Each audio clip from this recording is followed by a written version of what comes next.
All right, Alexander, let's talk about what is going on with Project Ukraine. Let's focus on the diplomacy and let's focus on the rare earth minerals deal, which has been signed.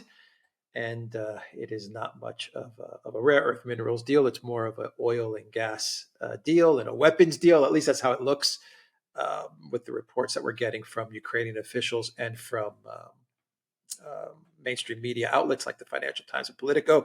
So I do want to say that we should wait for the full deal to be published, and we'll definitely do a dedicated video once the full deal is published, so we can get a better understanding as to what has been agreed on. But the initial reports are that this is a deal that is focused on Ukraine resources with Ukraine and the United States, with many concessions. At least that's how it looks. I want to stress that. That's how it looks if you go off of the Ukraine reports and the mainstream media reports. Many concessions made by the Trump White House. That's how it looks.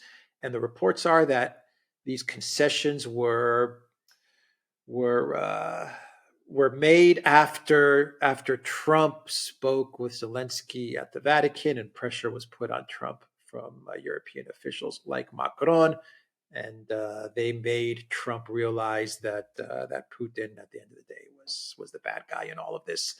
This is the narrative that's being framed. So I do want to say to everyone that's watching the video, once the document is leaked or released, which I'm sure it will be in a couple of days, maybe even sooner than that, we'll get a much clearer understanding as to what's going on here. So anyway, Alexander, with all of that being said, what are your thoughts on the diplomacy that's taking place, as well as the signing of the minerals deal? Well, I'm going to actually say a few things quickly about the mineral deal before I return to it in a little bit more detail in a moment. But my own view is that the mineral deal is and always has been something of a red herring, in the sense that it doesn't actually alter or change anything substantive. Whatever it is, it can't come into effect until there is peace in Ukraine. And peace in Ukraine is actually receding. And it seems to me that we have to take a step back, think about some of the things we were saying last summer, and look at where we are. Now, back last summer, before the election, we made the point that if Donald Trump got himself involved in negotiations to try to bring peace into Ukraine, he would very quickly find himself lost, and he would come under enormous pressure to end up going in the same route that Joe Biden has been going, giving unlimited support to Ukraine, continuing to arm Ukraine, and that ultimately that would put into jeopardy his entire presidency. If you go back to the summer, you will see that was what we were saying. That was almost a year ago, huh? It's almost a year ago. Wow. Now, we are very close, it seems to me, to finding ourselves in exactly that position. So Donald Trump came into the presidency. He said that he wanted to achieve peace in Ukraine. He didn't walk away from the conflict, which is what we said he should do. And not just us, Steve Bannon was saying it also.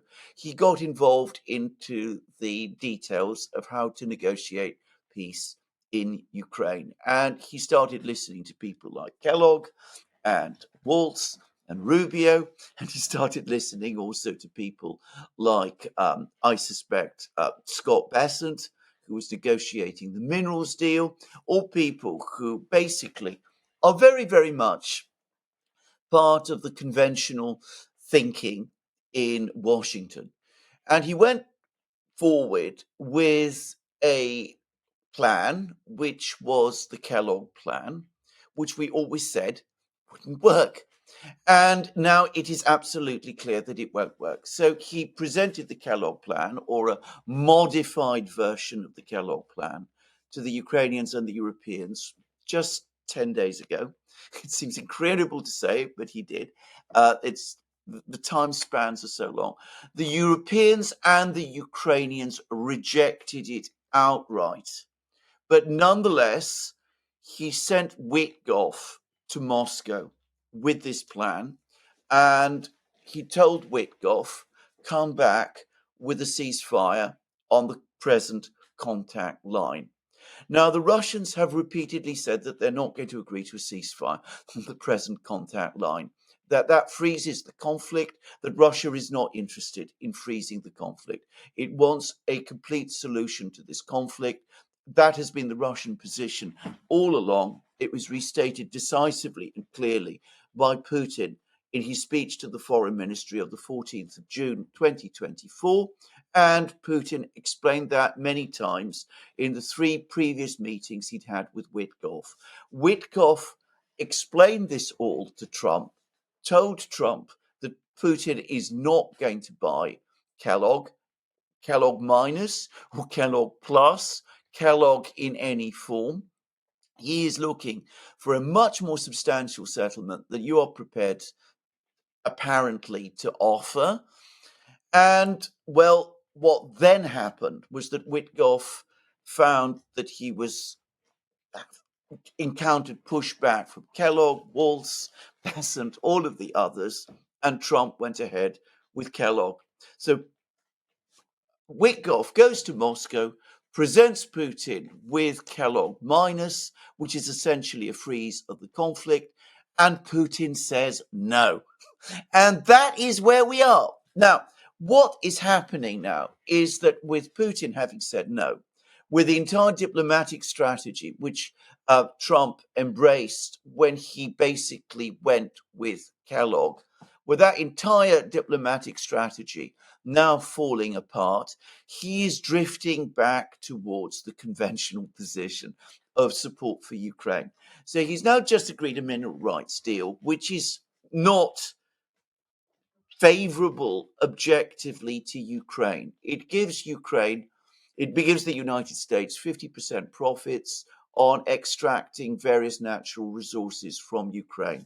It does not give Ukraine a security guarantee, which is what Zelensky had originally asked for. But it is only limited for 10 years, and it could be used as a device to say that the United States should continue to provide arms for Ukraine because Ukraine is now supposedly going to provide the United States with an income stream from its natural resources, which will pay the United States back for those arms which the United States will in future be supplying. So in effect, the United States could supply arms on credit against the security of the mineral rights extraction deal. That is at least what the Ukrainians are trying to tell us. And it is possible. So he's got a deal which is very different from the deal that he sought to negotiate with the Ukrainians in the first place, which is about paying back debt that Ukraine had initially incurred, and which is going to start pushing him ultimately towards more arms deliveries to Ukraine. He's also now talking about further sanctions against Russia because they're not agreeing to this freeze of the conflict, which he has, through Kellogg, essentially committed himself to. So he is becoming Joe Biden. He is, in effect, going back to doing exactly the things that Joe Biden did, supplying arms to Ukraine, imposing more sanctions against Russia, accepting Ukrainian promises of future funding, which will never come. He is being pulled back, in effect, towards the mainstream. And of course, I know some people will say that this is what he always intended. I don't believe that to be true at all, by the way. I think that makes no sense relative to what he was himself saying. But it is where he has gone. He always does this. He listens to the people who tell him, you mustn't make concessions, because if you make concessions, you are acting from weakness.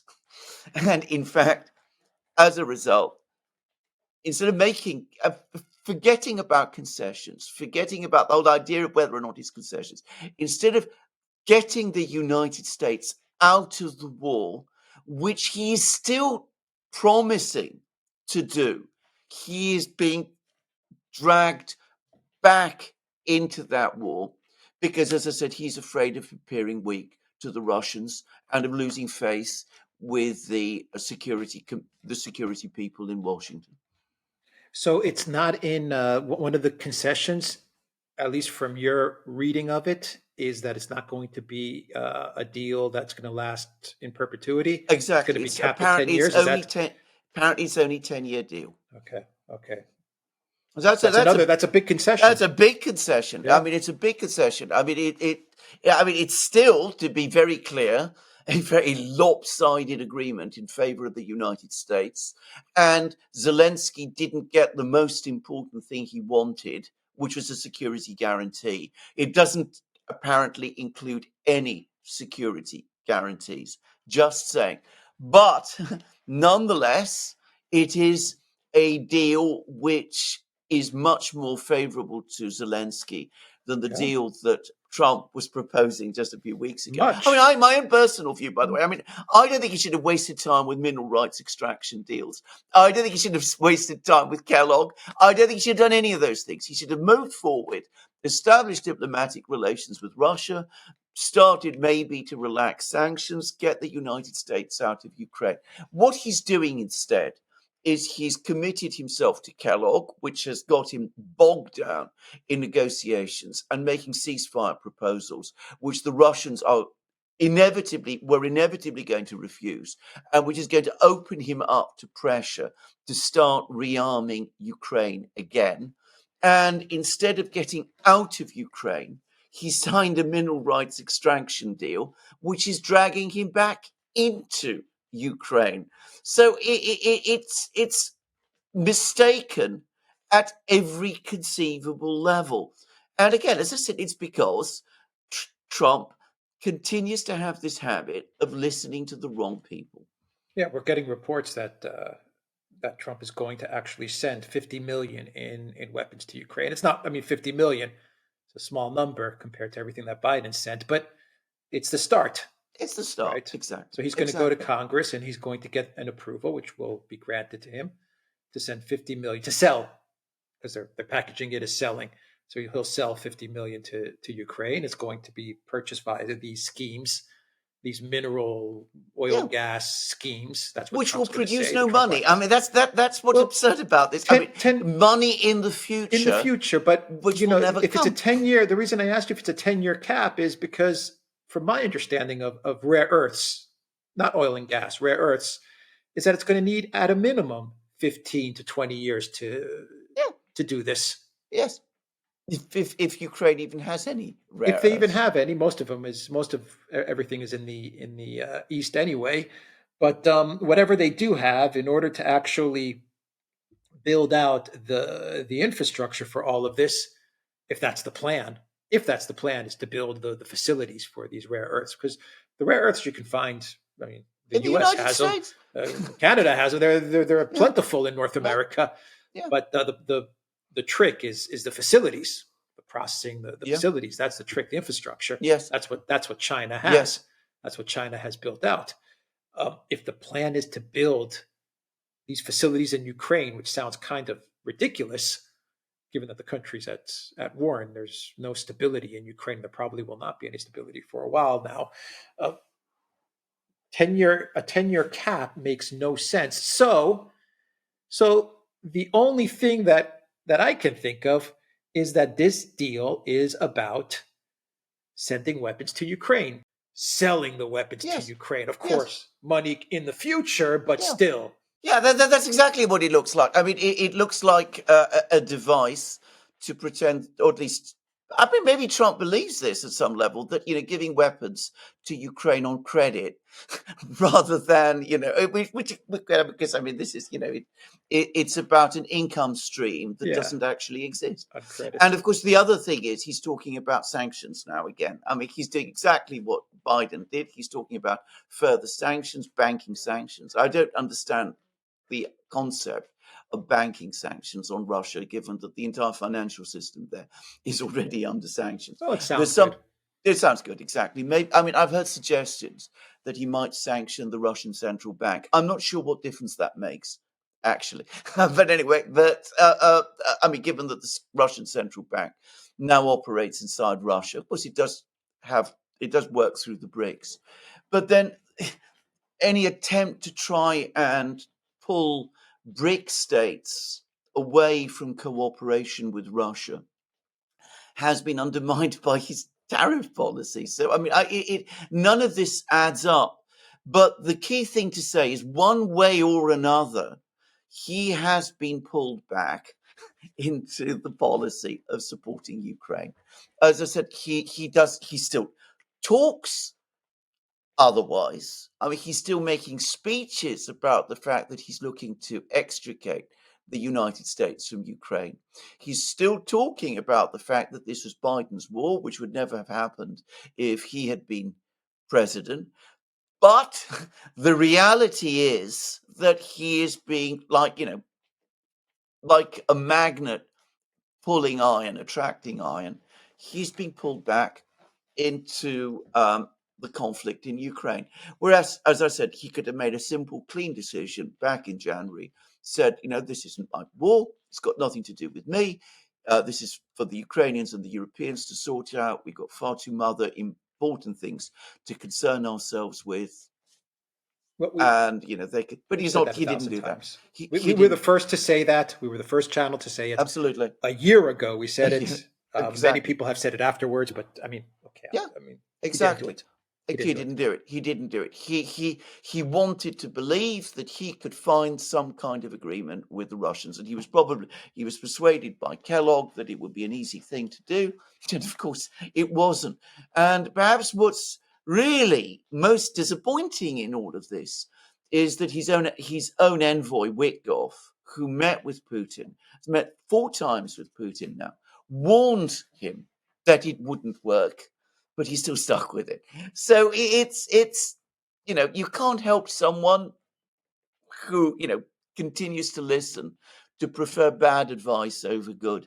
It reminds me very much, I have to say, about the negotiations that he conducted with Kim Jong-un during his first term, where, as I said, he made all the big initial steps, which were strong and promising, and then it all came sputtering out because he couldn't control the people in his administration and didn't really seem to understand the importance of doing so. Yeah, he listened to Bolton. He listened to Bolton, exactly. In this case, he's listening to Kellogg. Exactly. Yeah, who's a worse version of Bolton, if you ask me. Well, at least Bolton, you could say, is manipulative and clever in his in an evil way. In an evil way, he's like that, Bolton.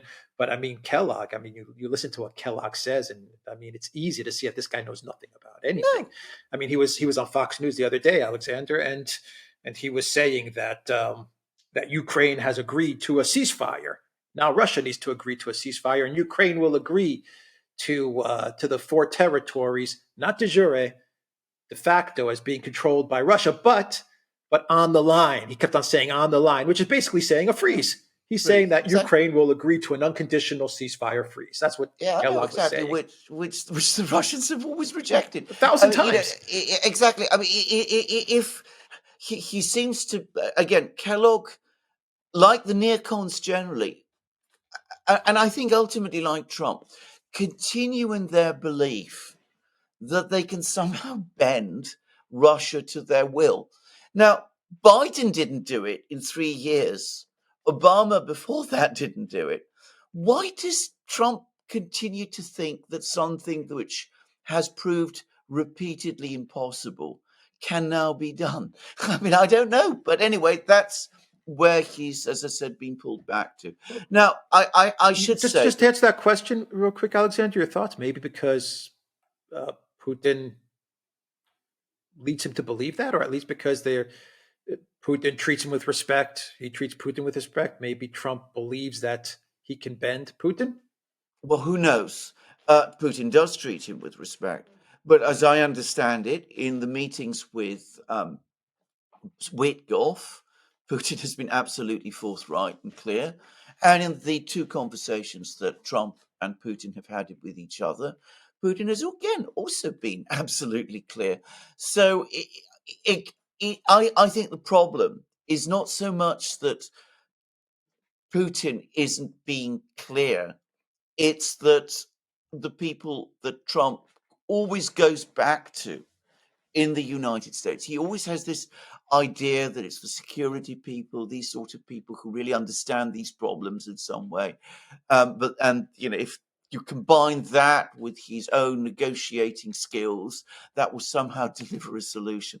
So the result is, as I said, he's going back exactly where he started. In other words, to becoming Joe Biden. Now, I ought to say this isn't sustainable and it might not last. I mean, we have a Russian offensive being prepared. Not just being prepared, an ongoing Russian offensive. The Russians have made significant advances over the last couple of days. They're about to finish the battle for Chasiv Yar. They seem close to encircling Pokrovsk. They're close to capturing the town of Liman. It could very well be that we're going to see a breakdown in Ukrainian defenses in this part of Donbass that might lead to other things. The campaigning season in Ukraine has not yet properly begun. The Ukrainians themselves are saying that they're very worried about what's going to happen in May. So it could be that over the summer, if there's a major Russian advance, come the autumn, Trump is going to revisit this question and is going to realize that Kellogg actually led him down the wrong path. But the fact is, it would have been far, far better, even if that does happen. I mean, the other possibility, and I have to say this, is that on the contrary, Kellogg's and people like that will tell him, no, you can't pull back. You've got to escalate, which would make him even more like Joe Biden. But it may be that at that point with Trump, the penny will finally drop and he'll understand that, as I said, Kellogg is taking him in the wrong direction, not the direction he needs to go. And that this is the point where he has to change course and start doing the kind of things he ought to have been doing, which is listen to those people in his administration who, like Witkoff, who have been very, very much more critical and skeptical about the whole Kellogg line and where it was going to lead. Yeah. How long was it until Trump got rid of Bolton? I think it took a while Oh yeah, to get rid of Bolton. So I mean, I don't know. I think Kellogg might be staying for a while. The interesting part about it is that if you were a good manager, you would step back and say, on the one hand, I've got this Kellogg guy who's spoken to nobody. He's spoken to Zelensky and the Europeans, who are a bunch of buffoons. And I've got this Witkoff guy who I've known for decades, a close friend of mine who has actually spoken to the source, to the Russian president 4 times for multiple hours, 4 or 5 hour meetings.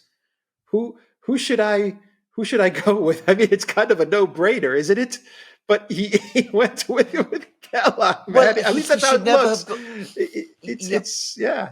Go ahead. He shouldn't have looked for advice he shouldn't have gone to someone like Kellogg for advice in the first place. Yeah, but he did. I mean, that's my own thing. I mean, seeking advice from Kellogg and given Kellogg's background and history was obviously a mistake. But there it is. I mean, Trump has a habit of doing this. He tends to, I think a lot of the trouble, it goes back to something you've discussed many times, this idea of seeking peace through strength. This idea that if you don't bend Russia to your will, you are not showing strength. You're showing weakness in some ways. And, the idea also that if you show weakness to Russia, that will embolden China. All of these complicated and overcomplicated bad ideas that you see circulating and memes and points that people make all the time, which really, I mean, a clear-headed, strong-minded president would never ever fall for. But that's I think the problem. I think Trump really does want to project strength all the time, and in reality, what he's actually done, as we see with this mineral rights extraction deal, is he's showed weakness because he's conceded so much to Zelensky, which he said he wouldn't do. Yeah, you can't conduct foreign policy with memes and taglines and stuff like No, that, peace through strength and no. stuff like that. But I mean, okay, so let's go to the minerals deal again. It's a 10-year cap. That's a big concession. It was Indefinite. in February it was indefinitely. Once again, this is what the mainstream media and Ukraine officials are reporting. Us. So we always have to say that. Yeah. Maybe when we get the deal published, it could be different. So I just want to make sure I say that as I go through some of the concessions, the apparent concessions. Okay, so it's not in perpetuity; it's in 10 years. Another big concession that Trump made is that it will be jointly managed. In other words, it is going to be a clear 50-50 split, where I believe the previous deal, which was published in February, set up a fund which the managers of the fund were 3 U.S. and 2 Ukrainians, which meant that the U.S. would have the voting advantage and the final say as to where the money in the fund would go or how it would be utilized. Now it looks like it's going to be 50-50, so 3 and 3, I guess you could say, on the board of this investment fund, or 2 and 2, whatever it's going to be. So that's another big concession. The other big concession was no back pay. We started at 350 billion or 300 billion, and then went to 100 billion. That's been reduced to zero. So Zelensky's off the hook with any kind of back pay money. And the other big concession is that in the 10 years, if you go by what Politico is reporting and what the Financial Times is saying, is that the U.S. is going to actually put money into this fund in the form of direct payments or military assistance. So yes. We could be looking at weapons, but we could also be looking at the U.S. putting cash into this fund. Yeah, no. So instead, bear in mind that we don't know that this is going to make any profit at all. So it could actually become a vehicle for transfers of funds, further transfers of funds directly into Ukraine. Except you don't call them grants anymore or even loans. You call it investment instead. Right. Investment, yeah. That we're going to get back later.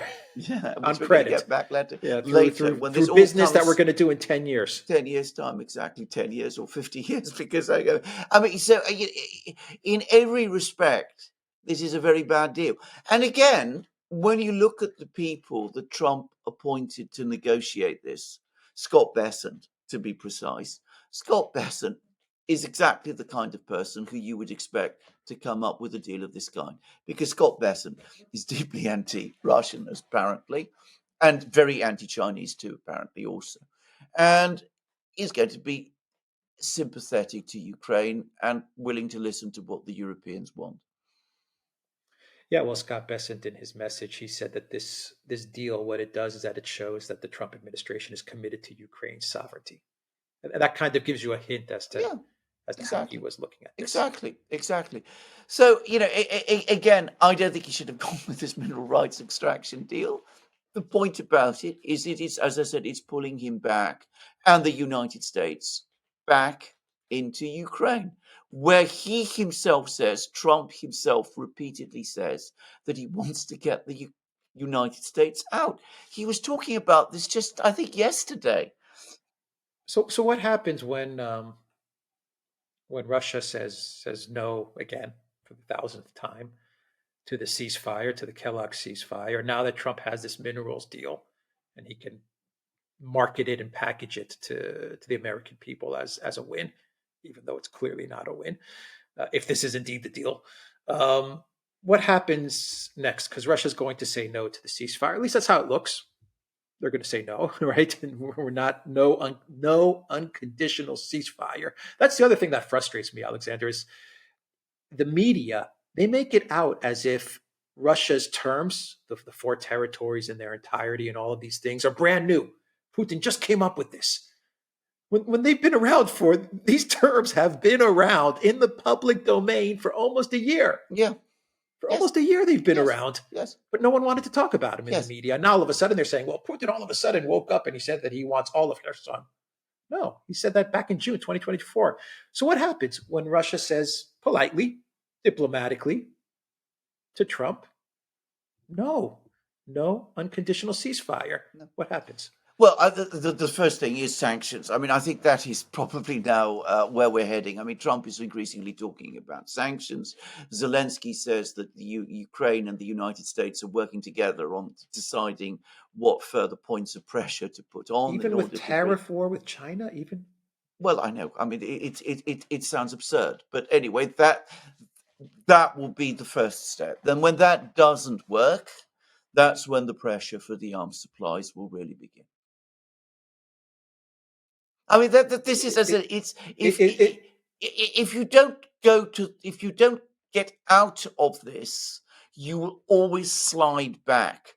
That's Some I cost. think something that Trump never understood. It's what we said when we first talked about this last summer. He should have simply walked away, but of course he didn't.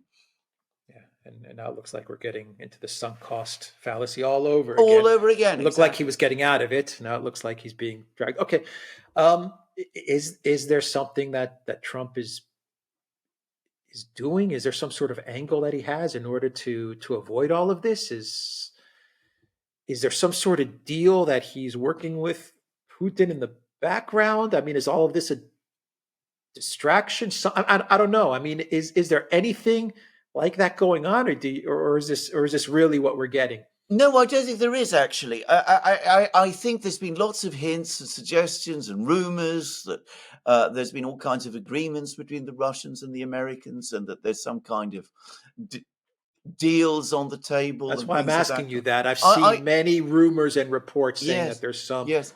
I originating from Czech officials, from Czech Republic Czech officials as well. officials and Yeah, all kinds of officials like that. But I don't think there's any truth to them. I mean, was it 2 weeks ago? There was, or was it 10 days ago? There was, if you remember, that article in the Financial Times saying that Putin had agreed to freeze the conflict on the existing contact line, and it was all based on 5 people informed about the matter. It turned out it wasn't true.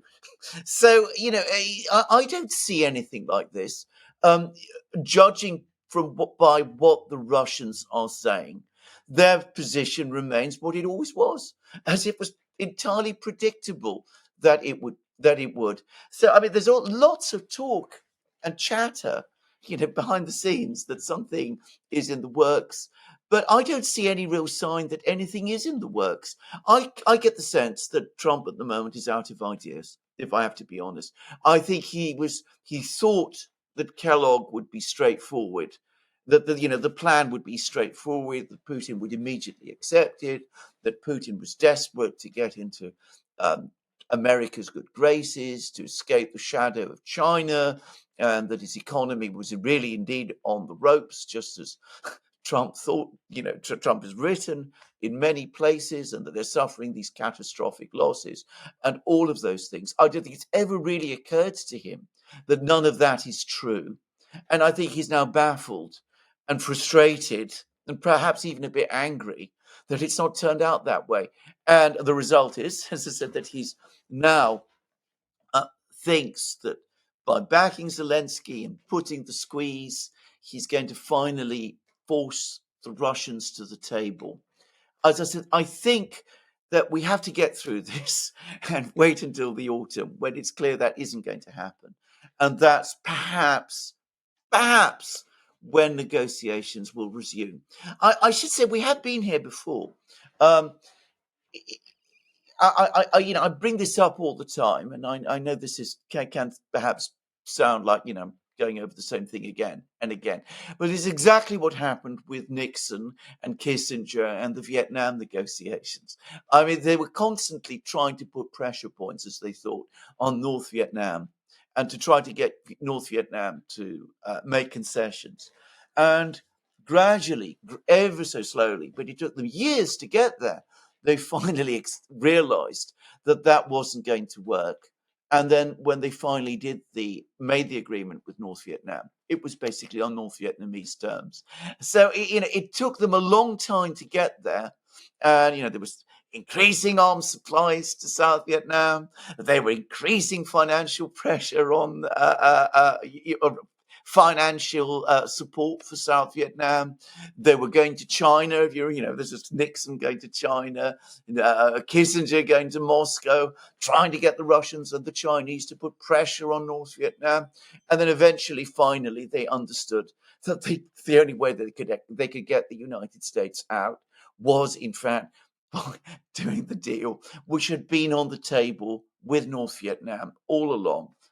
Proposals that the North Vietnamese had actually made as far back as 1968, but which the United States didn't agree to until 1972. 4 wasted years, 4 disastrous wasted years, disastrous for the US military, disastrous for the US economy. Let's hope that with Ukraine, it won't take as long as that. Disastrous for U.S. presidents.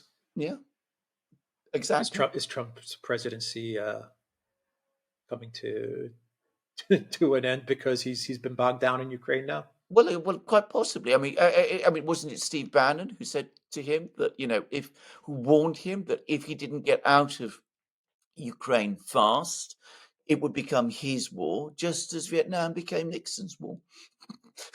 But he didn't listen to that advice.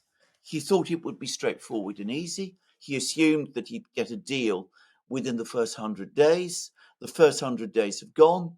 He hasn't got the deal, and he's frustrated and angry, and he's been pulled back in. The interesting part to all of this, just to finish off the video, is that come midterms, if things don't go well for the Republicans, all the neocons are going to turn on him as well. Of course. All the people that gave him this advice and that bogged him down, and he agreed to it because he does take responsibility for all of it. Yes. They're all going to turn on him. Of course. He's going to wonder, how did I get here? Yeah, that's what he's going to wonder. Why is this happening to me? Well, of course, exactly. I mean, you're absolutely correct. I mean, I mean, they're going to fix the blame on him. Inevitably so, whatever happens. All right, we'll end the video there. The Duran.locals.com. We are on Rumble, Odyssey, BitChute, Telegram, Rockfit, X. Go to the Duran shop, pick up some merch, like what we are wearing in this video update. The link is in the description box down below. Take care.